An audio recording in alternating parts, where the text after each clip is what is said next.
বিসমিল্লাহির রহমানির রহিম। নাহমাদুহু ওয়া নুসাল্লি আলা রাসূলিহিল কারীম। প্রিয় দেশবাসী, ভাই ও বোনেরা, আসসালামু আলাইকুম ওয়া রাহমাতুল্লাহ। আসন্ন নবম জাতীয় সংসদ নির্বাচন উপলক্ষে বাংলাদেশ বেতার ও বাংলাদেশ টেলিভিশনের মাধ্যমে ইসলামী আন্দোলন বাংলাদেশের পক্ষ থেকে দেশবাসীর কাছে কিছু কথা তুলে ধরার সুযোগ পেয়ে আমি শুরুতেই মহান সৃষ্টিকর্তা আল্লাহ রাব্বুল আলামিনের শুকরিয়া আদায় করছি, যিনি আমাদেরকে সৃষ্টির সেরা আশরাফুল মাখলুকাত হিসাবে সৃষ্টি করেছেন।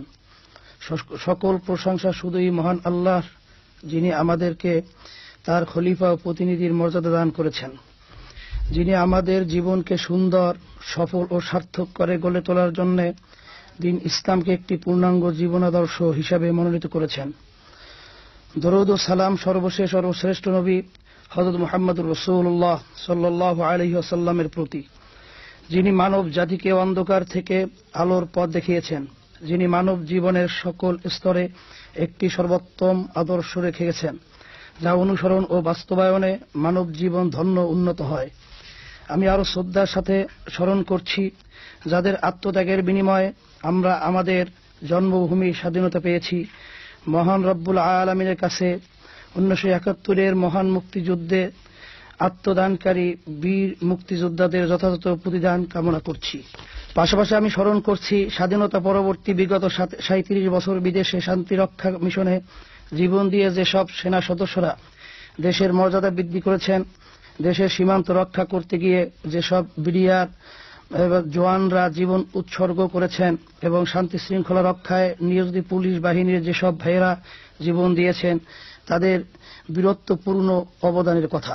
বিগত দিনে দেশ ও গণমানুষের ন্যায় সঙ্গত অধিকার আদায়ের স্বার্থে যেসব ছাত্র, যুবক, কৃষক, শ্রমিক, আলেম ওলামা, পেশাজীবী, সাংবাদিক নিজেদের প্রাণ বিসর্জন দিয়েছেন, তাদেরকেও আজ আমি গভীর শ্রদ্ধার সাথে স্মরণ করছি।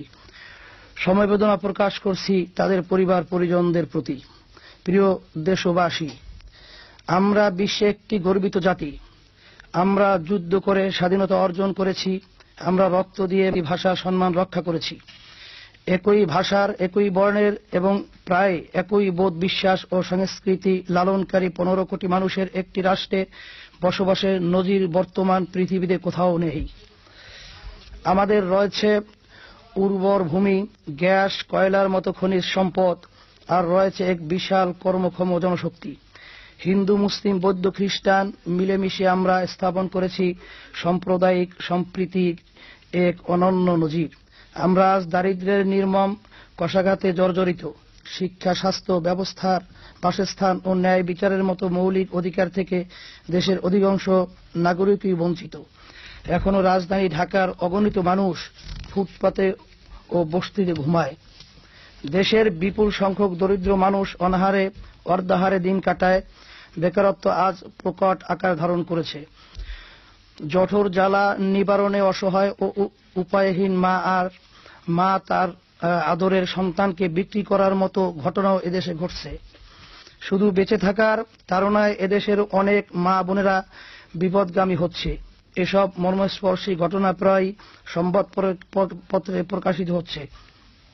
অপরদিকে সন্ত্রাস, দুর্নীতি, হত্যা, ধর্ষণ, নারী নির্যাতন, অপহরণ, চাঁদাবাজি, টেন্ডারবাজি, কালোবাজারি, মুনাফাখোরি, ছিনতাই, চুরি, ডাকাতি, জালিয়াতি ও প্রতারণার ঘটনাও দিন দিন বেড়েই চলছে। যানজট, বিদ্যুৎ সংকট, সার সংকট, স্কুল, কলেজ ও বিশ্ববিদ্যালয়ে ভর্তি যুদ্ধ, হাসপাতালে সিট ও চিকিৎসা সংকট এবং চাল, ডাল, তেল, চিনি সহ নিত্য প্রয়োজনীয় পণ্যের সীমাহীন মূল্য বৃদ্ধিতে জনজীবন দুর্বিষহ হয়ে উঠছে। এই কি ছিল আমাদের স্বাধীনতার স্বপ্নসাদ? স্বাধীনতার 37 বছর পরও আজ আমরা কেন বিদেশি শক্তির কাছে একটি ঋণ দায়গ্রস্ত দেউলিয়া জাতি? আজও আমরা কেন সাহায্যের ফরিয়াদ নিয়ে বিশ্বব্যাংক, IMF, ADB সহ উন্নত দেশগুলোর দ্বারে দ্বারে ঘুরি? কেন আমরা আজও বিদেশি শক্তির দাবেদারি ও মনোরঞ্জনের প্রতিযোগিতায় লিপ্ত হই? জাতীয় জীবনের এক গুরুত্বপূর্ণ মুহূর্তে সচেতন দেশবাসীর কাছে আমার বিনীত আরজ, বিগত 37টা বছর যারা ঘুরে ফিরে এদেশ শাসন করেছেন, 29শে ডিসেম্বরের জাতীয় নির্বাচনের আগেই তাদেরকে দয়া করে জিজ্ঞেস করুন দেশ ও জাতির এই অবস্থার জন্য কারা দায়ী। তাদেরকে জিজ্ঞেস করুন কাদের কারণে এদেশ দুর্নীতিতে বারবার বিশ্ব চ্যাম্পিয়নের খেতাব অর্জন করল। প্রিয় দেশবাসী, স্বাধীনতা উত্তর দেশের প্রতিটি নাগরিক বুক ভরা আশা নিয়ে স্বপ্ন দেখেছিল স্বাধীন বাংলাদেশে তাদের ন্যায্য অধিকার ফিরে পাবে, আত্মমর্যাদাশীল জাতি হিসেবে পৃথিবীর মানচিত্রে প্রতিষ্ঠা পাবে, অন্যায়ের বিরুদ্ধে ন্যায় বিচার প্রতিষ্ঠা হবে, জনগণ জান মাল ইমান আমল ইজ্জত আবরু সহ জীবনের সর্বক্ষেত্রে নিরাপত্তার নিশ্চয়তা নিয়ে বেঁচে থাকতে পারবে। কিন্তু অত্যন্ত দুঃখ ও পরিতাপের বিষয়, স্বাধীনতার পর থেকে বাংলাদেশে যারাই ক্ষমতার মসনদে আসীন হয়েছে তারা সকলেই দেশ শাসনের নামে কায়েমি স্বার্থবাদী অপশক্তি হিসেবে নিজেদেরকে প্রতিষ্ঠিত করেছে। স্বাধীনতার 37টা বছরে অনেক নেতার পরিবর্তন, দফার পরিবর্তন, সরকার কাঠামোর পরিবর্তন হয়েছে, অনেক আন্দোলন সংগ্রাম হয়েছে, অনেক হরতাল ঘেরাও অবরোধ হয়েছে। এত কিছুর পরও কি উন্নয়ন উৎপাদনের সুস্থ কোনো রাজনৈতিক ধারা এবং দেশ শাসনের সঠিক ও কল্যাণকর পদ্ধতি গড়ে উঠেছে? আদৌ হয়নি। রাজনীতির কোনো সুস্থ সংস্কৃতি না থাকার কারণে স্বাধীনতার পর হতে এযাবৎ যারা ক্ষমতায় ছিল তারা অসংখ্য গণবিরোধী ও দেশবিরোধী কর্মকাণ্ডের চরম বিস্তৃতি ঘটিয়েছে। তাদের দেশ ও গণবিরোধী কর্মকাণ্ডের মধ্যে উল্লেখযোগ্য হল দুর্নীতি, সন্ত্রাস, মানবাধিকার লঙ্ঘন, অনুৎপাদন, বেকারত্ব, জাতীয় চরিত্র ধ্বংস, নিজেদের ভাগ্যের চরম উন্নয়ন, সর্বত্র দলীয়করণ, গণতন্ত্রের নামে দলীয়তন্ত্র ও স্বৈরতন্ত্র প্রতিষ্ঠা, জাতীয় অনৈক্য ও সংঘাত, রাজনীতির নামে ব্যক্তি স্বার্থ, দলীয় স্বার্থ তথা কায়েমি স্বার্থ প্রতিষ্ঠা, বিদেশি শক্তির তাবেদারি ও মনোরঞ্জনের প্রতিযোগিতা। শাসক শ্রেণীর এহেন কর্মকাণ্ডের ফলে স্বাধীনতা আজ অর্থহীন হয়ে পড়েছে। গোটা সমাজ ও রাষ্ট্র ব্যবস্থা একটি জাহিলি ও বিপর্যস্ত সমাজ ও রাষ্ট্রে পরিণত হয়েছে, যা ইয়ামে জাহিলিয়াতকেও হার মানায়। আমরা এর আমূল পরিবর্তন করে গণমানুষের মুক্তির পথ উন্মুক্ত করতে চাই। আমরা স্বাধীনতাকে অর্থবহ করে দুঃখী দরিদ্র, কৃষক, শ্রমিক, মেহনতি মানুষ ও ধর্ম বর্ণ শ্রেণী পেশা নির্বিশেষে 15 কোটি মানুষের মুখে হাসি ফুটাতে চাই। প্রিয় দেশবাসী, ভাই ও বোনেরা, দেশে স্থায়ী শান্তি ও মানুষের সার্বিক মুক্তির লক্ষ্যে রাষ্ট্র ও সমাজ জীবনের সকল ক্ষেত্রে আমূল পরিবর্তনের অঙ্গীকার নিয়েই মরহুম সৈয়দ মোহাম্মদ ফজলুল করিম পীর সাহেব চরমনাই রহমতুল্লাহি আলাইহি এর নেতৃত্বে এক রক্ত ঝরা অধ্যায়ের মধ্য দিয়ে 1987 সালের 13ই মার্চ ইসলামী শাসনতন্ত্র আন্দোলনের যাত্রা শুরু হয়েছিল। সময়ের ব্যবধানে মহান রব্বুল আলামিনের অশেষ মেহেরবানিতে দেশের শান্তিকামী গণমানুষের একটি বিপুল অংশের হৃদয়ে আদর্শবাদী একটি ইসলামী সংগঠন হিসাবে ইসলামী শাসনতন্ত্র আন্দোলন স্থান করে নিতে সক্ষম হয়। একটি গণপ্রতিনিধিত্বশীল রাজনৈতিক দল হিসাবে নির্বাচন কমিশনে নিবন্ধিত হওয়ার অনিবার্য কারণে দলীয় সিদ্ধান্তের প্রেক্ষিতে ইসলামী শাসনতন্ত্র আন্দোলন পরিবর্তিত হয়ে ইসলামী আন্দোলন বাংলাদেশ নাম গ্রহণ করে। ইসলামী আন্দোলন বাংলাদেশ আজ সমাজ ও রাষ্ট্র ব্যবস্থার আমূল পরিবর্তনের ঘোষণা দিয়ে 29 ডিসেম্বর নবম জাতীয় সংসদ নির্বাচনে হাতপাকা প্রতীকে গোটা দেশে 168 আসনে প্রতিদ্বন্দ্বিতায় অবতীর্ণ হয়েছে। সচেতন দেশবাসী, দেশের যে কি দুরবস্থা হয়, রাজনৈতিক ও সামাজিক অঙ্গ যে কত ভয়াবহ হয়, মানুষের জীবন যে কত দুর্বিষহ হয়, এর বাস্তব নিদর্শন হল বাংলাদেশের বর্তমান রাজনৈতিক বাস্তবতা, যা 11 জানুয়ারি 2007 ঘটনা প্রবাহের মধ্য দিয়ে দেশবাসীর সামনে প্রকাশ পেয়েছে।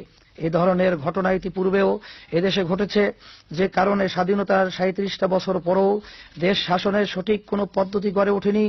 ইসলামী আন্দোলন বাংলাদেশ দেশের এই বাস্তবতা গভীরভাবে উপলব্ধি করেই প্রচলিত অবব্যবস্থা দুরবস্থার আমূল পরিবর্তন ঘটিয়ে সর্বকালের সর্বশ্রেষ্ঠ রাষ্ট্রনায়ক, মানবতার মুক্তির দিশারি মহানবী হযরত মুহাম্মদুর রাসূলুল্লাহ সাল্লাল্লাহু আলাইহি ওয়াসাল্লামের নীতি আদর্শের আলোকে খোলাফায়ে রাশেদার নমুনায় বাংলাদেশকে একটি ইসলামী রাষ্ট্রে পরিণত করার অব্যাহত প্রচেষ্টার অংশ হিসাবে আসন্ন নবম জাতীয় সংসদ নির্বাচনে অংশগ্রহণ করছে। কারণ আমরা দৃঢ়ভাবে বিশ্বাস করি একমাত্র ইসলামই পারে দেশের স্থায়ী শান্তি ও মানুষের সার্বিক মুক্তি নিশ্চিত করতে, দেশ ও জাতির কল্যাণে এবং সুদূর প্রসারী এই লক্ষ্য বাস্তবায়নে। ইতিমধ্যেই আমরা ইসলামী আন্দোলন বাংলাদেশের পক্ষে 25 দফা সম্বলিত নির্বাচনী ইশতেহার ঘোষণা করেছি। প্রিয় শান্তিকামী মুক্তিকামী দেশবাসী, আল্লাহ রাব্বুল আলামিনের অশেষ মেহেরবানিতে ও আপনাদের মূল্যবান সমর্থন পেয়ে 29 ডিসেম্বরের জাতীয় নির্বাচনে আমরা যদি জয়যুক্ত হয়ে দেশ সেবার সুযোগ পাই, তাহলে অগ্রাধিকার ভিত্তিতে দেশ ও জনগণের কল্যাণে যেসব উদ্যোগ গ্রহণ করব এর কয়েকটি আপনাদের সামনে তুলে ধরছি। রাজনীতিতে গুণগত পরিবর্তনের লক্ষ্যে নৈতিক শিক্ষা ও ধর্মীয় অনুশাসন বাস্তবায়নের মাধ্যমে জনগণের আত্মিক পরিশুদ্ধি, চিন্তা, বিশ্বাস ও কর্মের পরিশুদ্ধি ঘটানো হবে। নৈতিক মূল্যবোধ উন্নয়নের একটি আবহ সৃষ্টি করা হবে। সুশাসন প্রতিষ্ঠার লক্ষ্যে সৎ ও যোগ্য নেতৃত্ব প্রতিষ্ঠার কার্যক্রমকে সর্বাধিক গুরুত্ব দেওয়া হবে। রাজনৈতিক স্থিতিশীলতা, জাতীয় সংহতি ও কার্যকর সংসদ প্রতিষ্ঠাকল্পে সংসদ নির্বাচনে বিকল্প নির্বাচন পদ্ধতি প্রবর্তনের উদ্যোগ নেওয়া হবে। এ লক্ষ্যে আমাদের বিকল্প প্রস্তাবনা হল: জাতীয় নির্বাচন হবে দলভিত্তিক, ব্যক্তিভিত্তিক নয়। জাতীয় সংসদ নির্বাচনের পূর্বে নিবন্ধিত প্রত্যেক রাজনৈতিক দল ক্রমানুসারে সর্বোচ্চ 300 প্রতিনিধির জীবন বৃত্তান্ত সহ নাম ঘোষণা করে দলীয় নীতি, আদর্শ ও কর্মসূচি প্রকাশ করবে। দলগুলো তাদের মোট প্রাপ্ত ভোটের আনুপাতিক হারে সংসদে আসন পাবে। সংসদে আসন প্রাপ্ত দলগুলো পূর্ব ঘোষিত 300 জন প্রার্থীর মধ্যে থেকে ক্রমানুসারে সংসদ সদস্য হিসাবে মনোনীত করবে।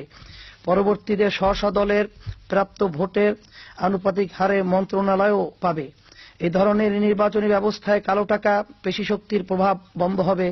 এ ব্যবস্থা পরোক্ষভাবে হলেও একটি জাতীয় সরকারের রূপ নিবে। জাতীয় ঐক্য ও সংহতি প্রতিষ্ঠিত হবে। ফলে সংসদ হবে কার্যকর। সংসদ বয়কট ও রাজপথের সহিংস আন্দোলন বন্ধ হবে। সংসদের ভিতরে ও বাহিরে একটি শান্তি সৌহার্দ্যের পরিবেশ সৃষ্টি হবে। সংসদে মেধা যোগ্যতার প্রতিযোগিতা হবে। রাজনৈতিক দলের নেতৃত্বে যাতে দেশ বিরোধী ও সমাজ বিরোধীরা আসতে না পারে এবং রাজনৈতিক দলের নির্বাচনী ইশতেহার যাতে বাস্তবতা বিবর্জিত ফাঁকা বুলিতে পরিণত না হয়, তা যাচাইয়ের জন্য রাজনৈতিক ও সাংবিধানিক কমিশন গঠন করা হবে।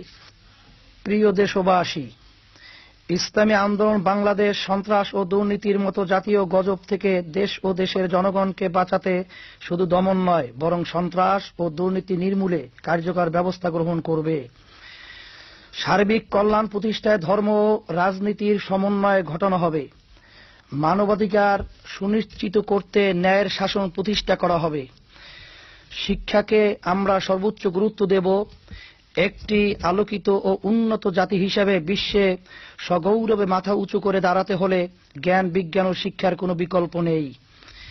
আমরা দেশের প্রতিটি নাগরিককে সুশিক্ষিত হিসেবে গড়ে তুলতে সর্বাত্মক উদ্যোগ গ্রহণ করব ইনশাআল্লাহ।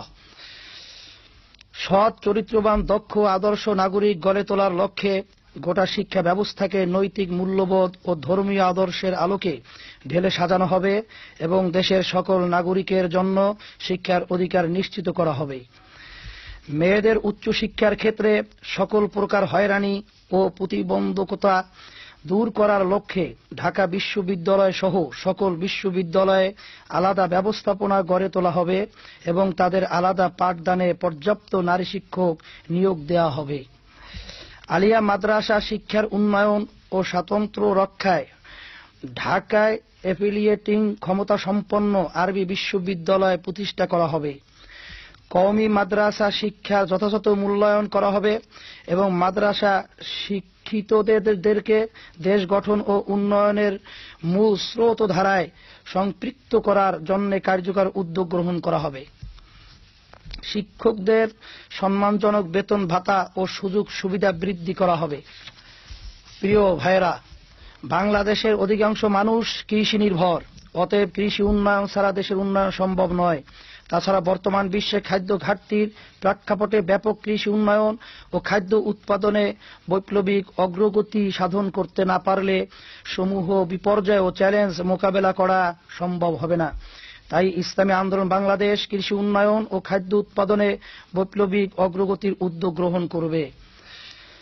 সকল প্রকার কৃষি উপকরণ সহজলভ্য করা হবে এবং সার, বীজ, কীটনাশকের দাম কমানো হবে। সামুদ্রিক মৎস্যজীবীদের প্রয়োজনীয় নিরাপত্তা প্রদানে পর্যাপ্ত কোস্টগার্ড নিয়োগ করা হবে। দুর্যোগে ক্ষতিগ্রস্ত মৎস্যজীবীদের পুনর্বাসনের ব্যবস্থা করা হবে। প্রিয় ভাই ও বোনেরা, বেকারত্ব আমাদের অন্যতম জাতীয় সমস্যা। ইসলামী আন্দোলন বাংলাদেশ এই সমস্যা সমাধানে এবং দারিদ্র্য দূরীকরণে ব্যাপক উদ্যোগ গ্রহণ করবে। কর্মসংস্থান ও দারিদ্র্য বিমোচনের লক্ষ্যে ইসলামের অন্যতম স্তম্ভ ও অর্থনৈতিক বিধান জাকাত ব্যবস্থাকে যথাযথভাবে কাজে লাগানো হবে। আমরা হিসেব করে দেখেছি, যথাযথ প্রক্রিয়ায় রাষ্ট্রীয়ভাবে জাকাত আদায় করা হলে বছরে প্রায় 20,000 কোটি টাকা জাকাত আদায় করা সম্ভব। এই 20,000 কোটি টাকা ইসলামের বিধান অনুযায়ী সুষ্ঠুভাবে বণ্টন করলে প্রতি বছর প্রায় 20 লক্ষ পরিবার তথা 1 কোটি দরিদ্র মানুষকে দরিদ্র মুক্ত করে স্বাবলম্বী করা যাবে। এ প্রক্রিয়ায় শুধু জাকাতের বিধান বাস্তবায়নের মাধ্যমেই মাত্র 10 বছরের মধ্যে সম্পূর্ণ দারিদ্র্য মুক্ত বাংলাদেশ গড়ে তোলা সম্ভব। দেশের জনগণের চিকিৎসা সেবা ও সুস্বাস্থ্য সুনিশ্চিত করতে ইউনিয়ন ভিত্তিক আধুনিক চিকিৎসা ব্যবস্থা গড়ে তোলা হবে এবং দেশে আন্তর্জাতিক মানের চিকিৎসা পদ্ধতি চালু করা হবে। আরোগ্যের চেয়ে প্রতিরোধ ভালো, এই স্লোগানের ভিত্তিতে জনসাধারণকে স্বাস্থ্য সচেতন করে তোলা হবে। বিকল্প চিকিৎসা পদ্ধতি যথা হোমিওপ্যাথি, আয়ুর্বেদিক, ইউনানি বা কবিরাজি চিকিৎসা বিজ্ঞানকে আরও উন্নত ও মানসম্পন্ন করা হবে। প্রিয় দেশবাসী, ইসলামী আন্দোলন বাংলাদেশ দেশের অর্থনৈতিক সমৃদ্ধি অর্জনের লক্ষ্যে সুদভিত্তিক পুঁজিবাদী শোষণমুক্ত অর্থ ব্যবস্থার পরিবর্তন করে গোটা অর্থ ব্যবস্থাকে ইসলামের ভারসাম্যপূর্ণ নীতির আলোকে ঢেলে সাজাবে। দেশের অর্থনীতিকে গতিশীল করার লক্ষ্যে প্রয়োজনীয় ব্যবস্থা নেওয়া হবে। দেশের অঞ্চলে অঞ্চলে সৃষ্ট অর্থনৈতিক বৈষম্য হ্রাস করার কার্যকর উদ্যোগ গ্রহণ করা হবে। ব্যাপক কর্মসংস্থান সৃষ্টির লক্ষ্যে সরকারি ও বেসরকারি উদ্যোগে নতুন শিল্প কারখানা গড়ে তোলা হবে এবং বিদেশি ও প্রবাসীদের বিনিয়োগের পরিবেশ তৈরি করা হবে। গার্মেন্টস শিল্প রক্ষা ও বিকাশে সর্বোচ্চ গুরুত্ব দেওয়া হবে। আমদানি নির্ভরতা কমিয়ে নিত্য প্রয়োজনীয় পণ্য দেশে উৎপাদনের ব্যবস্থা করা হবে। চাহিদা অনুযায়ী সারা দেশে বিদ্যুৎ উৎপাদন নিশ্চিত করা হবে। গ্যাস সরবরাহ সম্প্রসারণের বাস্তবমুখী পদক্ষেপ গ্রহণ করা হবে। দেশের স্বার্থ বিবেচনা করে জ্বালানি নীতি প্রণয়ন করা হবে। দেশের যোগাযোগ ব্যবস্থার উন্নয়ন ও আধুনিকায়ন করা হবে। দীর্ঘমেয়াদী পরিকল্পনার আলোকে রাজধানী ঢাকাসহ সারা দেশে সড়ক, রেল, বিমান ও নৌ যোগাযোগ ব্যবস্থা আধুনিক ও নিরাপদ করা হবে। ডাক, তার ও টেলিযোগ ব্যবস্থাকে আধুনিকায়ন করে লাভজনক খাতে পরিণত করা হবে। তথ্য প্রযুক্তির উন্নয়নে বিশেষ গুরুত্ব আরোপ করা হবে। প্রিয় দেশবাসী, ইসলামী আন্দোলন বাংলাদেশ আপনাদের সমর্থন পেলে কোরআন সুন্নাহ ও শরিয়া বিরোধী কোনো আইন পাশ করবে না এবং বিদ্যমান কোরআন সুন্নাহ বিরোধী আইন সংশোধনে উদ্যোগী হবে। রাষ্ট্রপ্রধান হতে শুরু করে একজন সাধারণ নাগরিক পর্যন্ত সবাই আইনের চোখে সমান। খোলাফায়ে রাশিদিনের এই নীতি অনুসরণ করা হবে। বিচার বিভাগকে সম্পূর্ণভাবে স্বাধীন ও পক্ষপাতহীন রাখা হবে। 74-এর বিশেষ ক্ষমতা আইন, জননিরাপত্তা আইন সহ সকল কালাকানুন বাতিল করা হবে। দেশের সকল নাগরিকের জন্য ন্যায় বিচার প্রাপ্তির সুযোগ সহজতর করা হবে। প্রিয় ভাইয়েরা, ইসলামী আন্দোলন বাংলাদেশ মনে করে একটি সুদক্ষ ও সুসজ্জিত প্রতিরক্ষা বাহিনী জাতির গৌরব এবং জাতীয় নিরাপত্তা ও শৃঙ্খলার প্রতীক। ইসলামের প্রতিরক্ষা ব্যবস্থাকে ধর্মীয় দায়িত্ব হিসাবে নির্ধারণ করা হয়েছে। তাই দেশের স্বাধীনতা, সার্বভৌমত্ব, অখণ্ডতা ও নিরাপত্তার স্বার্থে প্রতিরক্ষা বাহিনীকে সদক্ষ আধুনিক বাহিনী হিসাবে গড়ে তোলা হবে। এরই সাথে গোটা জাতিকে সর্বদা প্রস্তুত রাখার উদ্দেশ্যে স্কুল, কলেজ, বিশ্ববিদ্যালয়, মাদ্রাসা ছাত্রসহ সকল সক্ষম নাগরিকের জন্য সামরিক প্রশিক্ষণের ব্যবস্থা গ্রহণ করা হবে। সামরিক, আধা সামরিক বাহিনী, পুলিশ, আনসার ও বিডিপির বেতন ভাতা এবং সুযোগ সুবিধা বৃদ্ধি করা হবে। জনপ্রশাসনে নিরপেক্ষতা ও শৃঙ্খলা ফিরিয়ে আনা হবে। প্রিয় দেশবাসী, ইসলামী আন্দোলন বাংলাদেশের পররাষ্ট্রনীতির ভিত্তি হবে ইসলামী আদর্শ, জাতীয় স্বার্থ ও মর্যাদা বজায় রেখে বিশ্বের সকল দেশের সাথে বন্ধুত্বপূর্ণ সম্পর্ক স্থাপন করা। সাম্রাজ্যবাদ, সম্প্রসারণবাদ, আধিপত্যবাদ, সন্ত্রাসবাদ ও সাম্প্রদায়িক দাঙ্গা সহ সকল আগ্রাসী তৎপরতা মোকাবেলায় দুনিয়ার সকল মজলুম দেশ ও জাতিসমূহের পক্ষে অবস্থান নেওয়া হবে। পারস্পরিক আলাপ আলোচনা এবং ন্যায় ও ইনসাফের ভিত্তিতে দ্বিপাক্ষিক ও আঞ্চলিক সমস্যার সমাধান করা হবে। মুসলিম বিশ্বের সংহতি ও উন্নয়নের লক্ষ্যে অগ্রণী ভূমিকা পালন করা হবে। অর্থনৈতিক উন্নতি ও বাণিজ্যিক সহযোগিতা বৃদ্ধির লক্ষ্যে সার্কেল আদলে এশিয়ার মুসলিম দেশসমূহকে নিয়ে একটি আঞ্চলিক সহযোগিতা ফোরাম গঠনের উদ্যোগ গ্রহণ করা হবে। প্রিয় ভাই ও বোনেরা, নারী শিশু অধিকার সম্পর্কে ইসলামের রয়েছে এক সুমহান আদর্শ। কন্যা শিশুর লালন পালনে রাসূল আকরাম সাল্লাল্লাহু আলাইহি ওয়াসাল্লাম অধিকতর উৎসাহ প্রদান করেছেন। অতএব কন্যা শিশুর প্রতি সমাজ ও পরিবারে যাতে কোনো রকম অবহেলা বা বৈষম্য করা না হয়, এ ব্যাপারে ব্যাপক গণসচেতনতা সৃষ্টি করা হবে। নারী নির্যাতন ও যৌতুক প্রথা উচ্ছেদে শুধু আইনের যথাযথ প্রয়োগই নয়, বরং সামাজিকভাবেও প্রতিরোধ গড়ে তোলা হবে। নারী সমাজের অবমাননা, সামাজিক অবক্ষয় ও এইডস প্রতিরোধে সকল প্রকার অসামাজিক ও অনৈতিক কার্যকলাপ নিষিদ্ধ করা হবে। নারী সমাজের জন্য অবমাননাকর এবং ধর্মীয়, সামাজিক ও নৈতিকভাবে অগ্রহণযোগ্য এমন বাণিজ্যিক প্রদর্শনী ও ব্যবহার থেকে নারী সমাজকে হেফাজত করা হবে। শিশু শ্রম বন্ধে কার্যকর উদ্যোগ গ্রহণ করা হবে এবং পথ শিশুদের পুনর্বাসনের ব্যবস্থা। ইয়াতিম ও অসহায় প্রতিবন্ধী শিশুদের সম্পূর্ণ দায়িত্ব বহন করা হবে। নারী ও শিশু পাচার রোধে কঠোর ব্যবস্থা নেওয়া হবে। প্রিয় দেশবাসী, ইসলামী আন্দোলন বাংলাদেশ অমুসলিম সম্প্রদায়ের সকল প্রকারের নাগরিক অধিকার, মর্যাদা ও নিরাপত্তা সুনিশ্চিত করবে। হিন্দু, বৌদ্ধ, খ্রিস্টান সহ অপরাপর সকল মুসলিম সম্প্রদায়ের জানমাল ও ইজ্জতের নিরাপত্তা বিধানে কোন রকম বৈষম্য বা শৈথিল্য করা হবে না। তাদের ধর্মীয়, সামাজিক, রাজনৈতিক ও মানবিক অধিকার পুরোপুরি সুরক্ষা করা হবে। সকল উপজাতীয় অধিবাসীর স্বতন্ত্র জাতিসত্তার স্বীকৃতি দেওয়া হবে এবং তাদের শিক্ষা, সংস্কৃতি ও নিজস্ব ঐতিহ্যকে সুরক্ষা করা হবে। সকল ধর্মের নাগরিকদের মাঝে সৌহার্দ্যপূর্ণ সুসম্পর্ক গড়ে তোলা হবে এবং যে কোনো ধরনের সাম্প্রদায়িক উস্কানি ও সংঘাত কঠোরভাবে দমন করা হবে। সকল ধর্মের নাগরিকদের ধর্মীয় শিক্ষা গ্রহণ ও নিজস্ব সংস্কৃতির চর্চার সুযোগ প্রদান করা হবে। ইসলাম কোন সন্ত্রাসবাদ ও জঙ্গিবাদ সমর্থন করে না। যারা ইসলামী রাষ্ট্র প্রতিষ্ঠা করতে চান তাদেরকে একটি বিষয় গভীরভাবে বুঝতে হবে। ইসলামের প্রবর্তক প্রিয় নবী হযরত মুহাম্মদুর রাসূলুল্লাহ সাল্লাল্লাহু আলাইহি ওয়াসাল্লাম গণমানুষের হৃদয় জয় করে একটি রক্তপাতহীন গণবিপ্লবের মাধ্যমে মদিনা ইসলামী রাষ্ট্রের গোড়াপত্তন করেছিলেন। মহানবী সাল্লাল্লাহু আলাইহি ওয়াসাল্লাম সশস্ত্র জিহাদের মাধ্যমে ইসলামী রাষ্ট্র কায়েম করেননি, বরং ইসলামী রাষ্ট্র প্রতিষ্ঠার পর ইসলামী রাষ্ট্রের নিরাপত্তা ও নাগরিকদের জানমালের নিরাপত্তা রক্ষার স্বার্থে সশস্ত্র জিহাদে অবতীর্ণ হয়েছিলেন। অতএব ইসলামী রাষ্ট্র কায়েমের সঠিক ও আদর্শ পদ্ধতি হল ইসলামের সুমহান আদর্শ প্রচার করে গণমানুষের হৃদয়ে জয় করার মাধ্যমে ইসলামের পক্ষে ব্যাপক জনমত সৃষ্টি করা। মহানবী সাল্লাল্লাহু আলাইহি ওয়াসাল্লামের অনুসৃত এই অনুপম পদ্ধতি বাদ দিয়ে যারা ইসলামী রাষ্ট্র ও আল্লাহর আইন প্রতিষ্ঠার নামে সশস্ত্র হয়ে মন গড়া হঠকারী পদ্ধতি অবলম্বন করে, তারা বুঝে হোক আর না বুঝে হোক ইসলাম ও মুসলমানদের ক্ষতি করছে।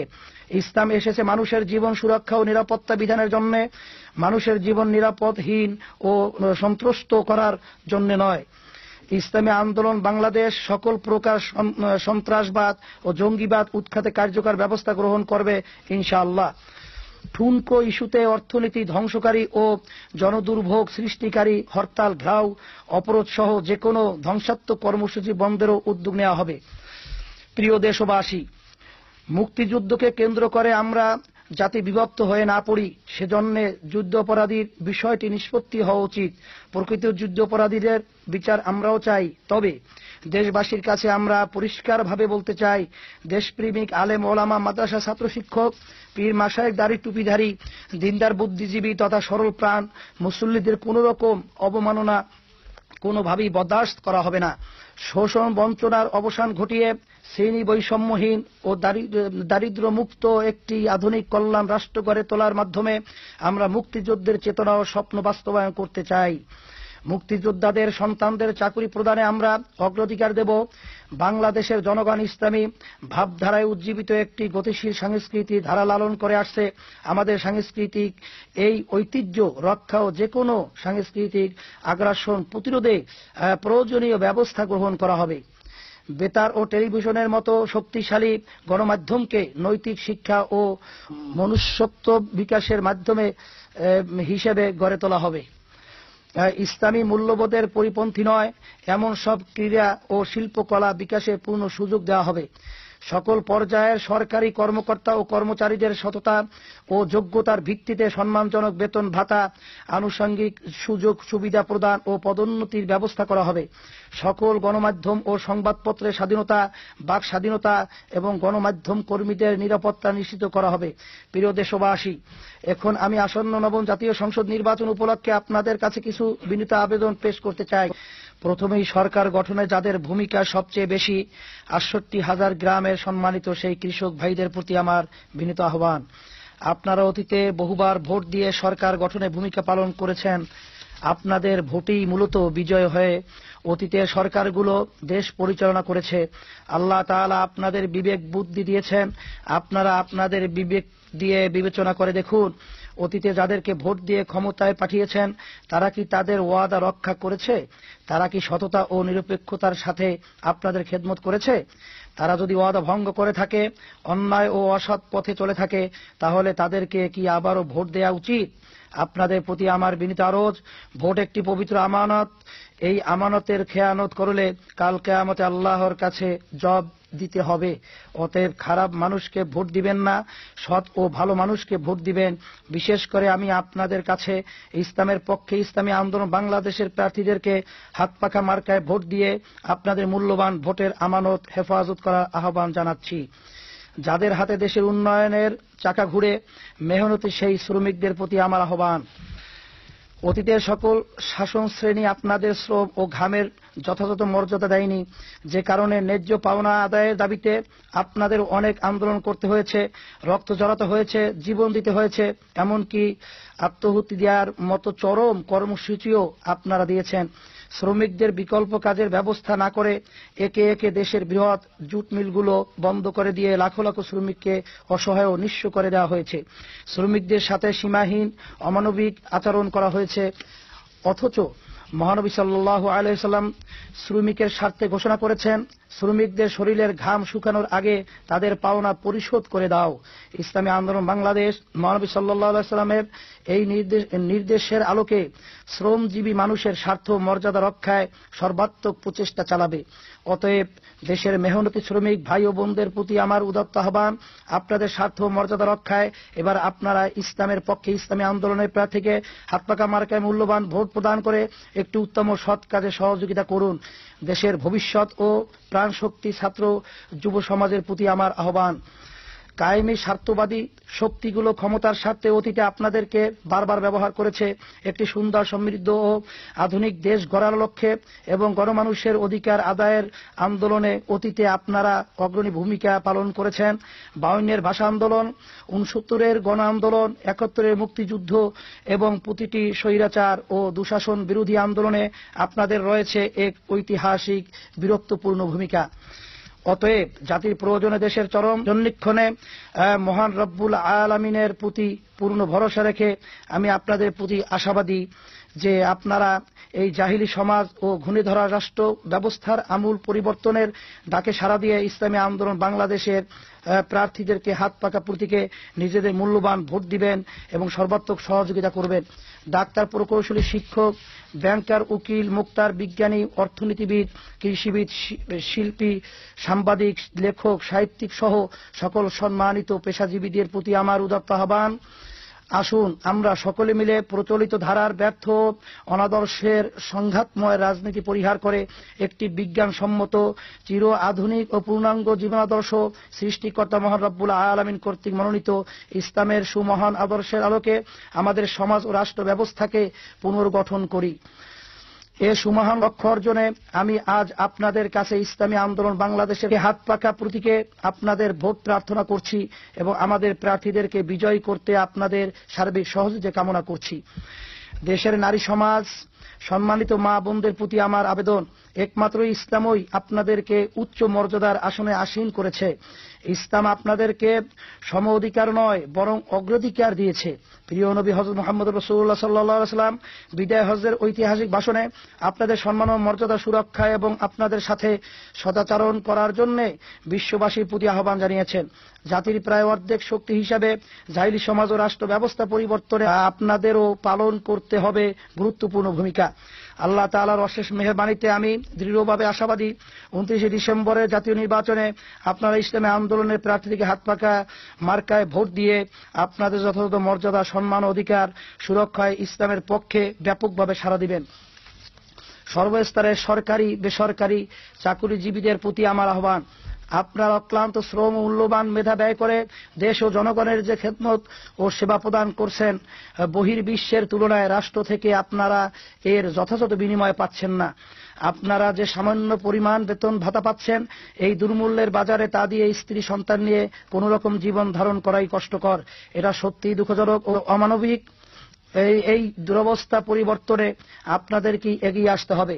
আমরা দৃঢ়ভাবে অঙ্গীকার করছি, আপনাদের সহযোগিতা আল্লাহ তাআলা যদি আমাদেরকে তৌফিক দান করেন, তাহলে আপনাদের সমস্যা সমাধানে এবং যথাযথ মূল্যায়নে আমরা সর্বাত্মক উদ্যোগ গ্রহণ করব। 29 ডিসেম্বর ভাগ্য পরিবর্তনের যে সুযোগ এসেছে, আমি আশা করি সে সুযোগ কাজে লাগাতে আপনারা ইসলামী আন্দোলন বাংলাদেশের প্রার্থীদেরকে হাত পাকা প্রতীকে ভোট দিবেন এবং আন্তরিক সহযোগিতা করবেন। দেশের সম্মানিত পীর মাশায়েখ, মাদ্রাসা ছাত্র শিক্ষক, আলেম ওলামা ও মসজিদের ইমাম মুয়াজ্জিনদের প্রতি আমার আরজ, স্বাধীনতা পরবর্তী বিগত 37টা বছর আপনাদেরকে অবজ্ঞা ও অবহেলার চোখে দেখা হয়েছে। আপনাদের মর্যাদা ও যোগ্যতার যথাযথ মূল্যায়ন না করে রাষ্ট্র ও সরকার আপনাদের সাথে অবিচার ও বেইনসাফি করেছে। আপনারা নায়েবে রাসূল, অতএব দেশ ও জনগণের কল্যাণে এবং গণমানুষকে সত্যের পথে পরিচালনায় আপনাদের দায়িত্ব সবচেয়ে বেশি। এই দায়িত্ব কিভাবে পালন করতে হবে তা আপনারাও ভালোভাবে বুঝেন।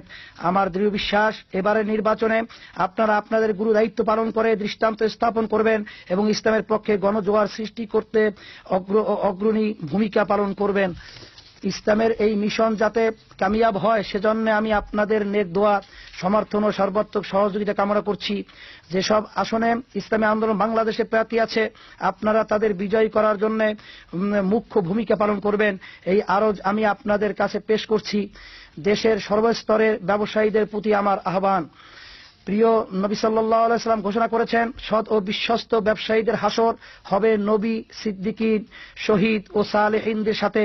কিন্তু দুঃখজনক বাস্তবতা হলো, দীর্ঘদিনের অব্যবস্থার ফলে বাংলাদেশে যে সিস্টেম গড়ে উঠেছে, তাতে সৎভাবে ব্যবসা পরিচালনা করাই কঠিন হয়ে পড়েছে। এ অবস্থার পরিবর্তনে আশা করি আপনারা এবার এগিয়ে আসবেন এবং ইসলামী আন্দোলন বাংলাদেশের পক্ষে অবস্থান নেবেন।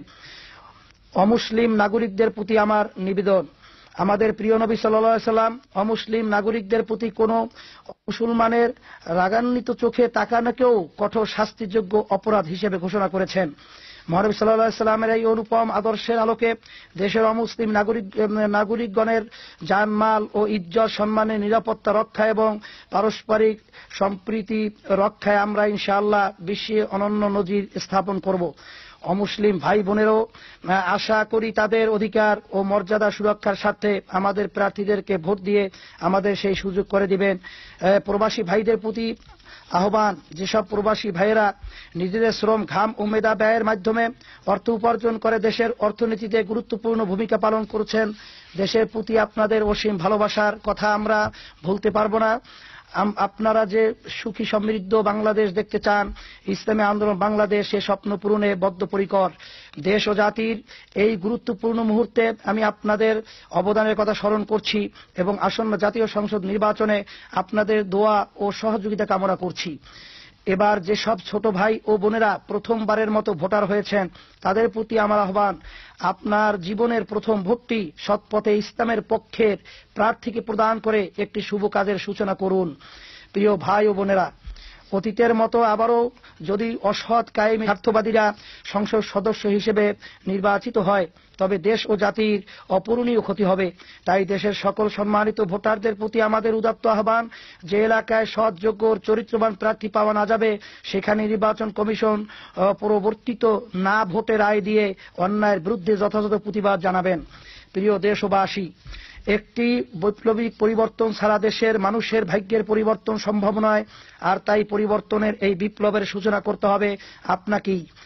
একজন সচেতন মানুষ হিসাবে, একজন দেশপ্রেমিক নাগরিক হিসাবে, একজন দায়িত্ববান ভোটার হিসাবে এই নির্বাচনে আপনাকে পালন করতে হবে সেই ভূমিকা, যে ভূমিকায় সূচনা হবে পরিবর্তনের লক্ষ্যে এক নতুন বিপ্লব, এক নতুন সম্ভাবনা। দলপ্রীতি, গোষ্ঠীপ্রীতিতে অন্ধ হয়ে থাকার মাঝে কৃতিত্ব নেই সাফল্য।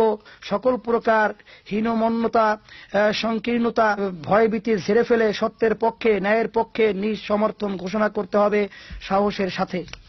আজ থেকে প্রায় 1500 বছর আগে সুদূর আরবের পরিস্থিতির সাথে আমাদের দেশের বর্তমান অবস্থার কোনো পার্থক্য নেই। এখনকার মতো দলে দলে সংঘাত, সন্ত্রাস, হানাহানি, খুন, রাহাজানি, ক্ষমতার লড়াই সবই ছিল তখনকার সমাজে। সেই সমাজ পরিবর্তনের আওয়াজ উঠিয়েছিলেন মাত্র একজন, তিনি হলেন মানবতার মুক্তিদূত মুহাম্মদুর রাসূলুল্লাহ সাল্লাল্লাহু আলাইহি ওয়াসাল্লাম। তার বিপক্ষে ছিল কায়েমে স্বার্থবাদী গোষ্ঠী, যাদের হাতে ছিল অর্থ, প্রতিপত্তি, ক্ষমতা সবই।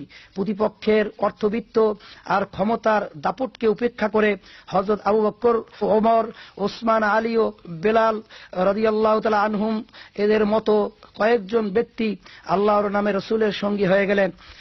শুরু হয়ে গেল পরিবর্তনের লক্ষ্যে এক নতুন বিপ্লব। সত্যের পক্ষে বিপ্লব সফল হলো, শান্তি ফিরে এলো, মানবতার বিজয় হলো। বিপ্লবের শুরুতেই যারা এগিয়ে এসেছিলেন দীপ্ত পদে, কিয়ামত পর্যন্ত আগত সকল মানুষের মাঝে তাদেরকে শ্রেষ্ঠত্বের স্বীকৃতি দিলেন মহান আল্লাহ। সচেতন দেশবাসী, যদিও আমাদের এই আন্দোলন যাত্রা শুরু করেছে 1987 সালে, কিন্তু এতদিন আমরা এই আন্দোলনের ভিত্তি স্থাপন ব্রত ছিলাম নিষ্ঠার সাথে। এর ফলে আল্লাহর রহমতে সারা দেশের অসংখ্য মুক্তি পাগল মানুষ সামিল হয়েছেন এই আন্দোলনের ছায়াতলে। এবারই আমরা প্রথমবারের মতো একক দলীয়ভাবে নিজস্ব প্রতীকে নির্বাচনে অংশগ্রহণ করছি। আপনিও যদি আপনার ভোটের মাধ্যমে পরিবর্তনের পক্ষে, সত্যের পক্ষে রায় দিতে পারেন, তবে নিশ্চয়ই সাফল্যের মাল্যে আপনিও ভূষিত হবেন নিশ্চিতভাবে। কে জিতবে আর কে হারবে এ বিবেচনা করে শুধু তারাই যারা স্রোতে গা ভাসাতে অভ্যস্ত। আমি বিশ্বাস করি আপনি এবং আপনারা এবার এসব চিন্তা মাথায় না এনে সত্যের পক্ষে নিজেদের ভোটাধিকার প্রয়োগ করে এদেশের সেই বিপ্লবের সূচনা করবেন, যে বিপ্লবের ফলে অচিরেই এদেশ বিশ্ব দরবারে প্রতিষ্ঠিত হবে এক নতুন মর্যাদায়, নতুন পরিচয়, শান্তি, সমৃদ্ধি ও সাফল্যের বড়মাল্যে ভূষিত হবে এদেশের 15 কোটি ভাগ্যহত মানুষ। আসুন সকল মোহ ছিন্ন করে বস্তুবাদী রাজনীতির জাল ছিঁড়ে ফেলে সংকীর্ণ স্বার্থের হাতছানি উপেক্ষা করে এবারে নির্বাচনে হাত পাকা মার্কায় ভোট দিয়ে আপনি, আমি, আমরা সকলে আমাদের উপর অর্পিত দায়িত্ব পালন করি। ইসলাম, দেশ ও মানবতার স্বার্থে হাত পাকা মার্কায় ভোট দিয়ে সূচনা করি পরিবর্তনের এক নতুন দিগন্তের। পরিশেষে আমি কৃতজ্ঞতা প্রকাশ করছি বর্তমান তত্ত্বাবধায়ক সরকার, নির্বাচন কমিশন, দেশপ্রেমিক সেনাবাহিনী, নৌবাহিনী, বিমান বাহিনী, পুলিশ, বিডিআর, আনসার, ভিডিপি, সকল গোয়েন্দা সংস্থার সদস্য, কূটনীতিক, সর্বস্তরের সরকারি, বেসরকারি, চাকুরিজীবী, সকল পেশাজীবী, ব্যবসায়ী, শিক্ষক, সাংবাদিক, বুদ্ধিজীবী, দেশপ্রেমিক, এনজিও কর্মী, কৃষক, শ্রমিক, ছাত্র, ওলামা, মাশায়েখ সহ সকল দেশবাসীর প্রতি। আমাদের জাতীয় দুর্যোগ ও সংকটে বহির্বিশ্বের যেসব দেশ সহযোগিতার হাত সম্প্রসারণ করেছে সেসব বন্ধু প্রতি এবং উন্নয়ন সহযোগী দেশ ও সংস্থার প্রতিও আমি কৃতজ্ঞতা প্রকাশ করছি, যাদের আন্তরিক প্রচেষ্টায় সকল দলের অংশগ্রহণে দেশে একটি সুষ্ঠু ও অবাধ নির্বাচন অনুষ্ঠানের মাধ্যমে গুণগত পরিবর্তনের পথ সুগম হয়েছে এবং জনগণের মাঝে স্বস্তি ফিরে এসেছে। তাদের প্রতি আমার আন্তরিক অভিনন্দন। মহান রব্বুল আলামিন দেশ ও জাতির সহায় হন এবং সকলকে সুস্থ রাখুন এ দোয়া করে দেশের সর্বাঙ্গীন কল্যাণ কামনা করে শেষ করছি। আল্লাহ হাফেজ। বাংলাদেশ জিন্দাবাদ। ইসলামী আন্দোলন বাংলাদেশ জিন্দাবাদ। নাসরুম মিনাল্লাহি ওয়া ফাতহুন কারীব। আবাশশিরিল মুমিনিন।